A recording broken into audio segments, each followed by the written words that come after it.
నిద్ర చాలని బద్ధకమల్లే ఒళ్ళిరిచింది ఆకాశం. రాత్రి దాచిన రబ్బరు బంతై తిరిగొచ్చింది రవిబింబం. వెలుతురు మోస్తూ దిగి వస్తున్నది గాల్లో గువ్వల పరివారం. సెల్యూట్ చేసే సైనికులల్లే స్వాగతమంది పచ్చదనం. మౌనంగా ధ్యానంలో ఉంది మాగాణం.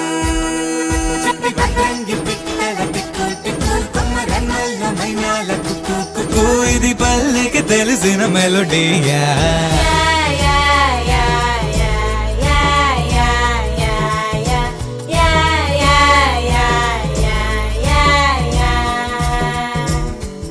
ముగ్గులు ముంగిళ్ళు ప్రేమలు నట్టిళ్ళు చూడగా చాలేనా రెండే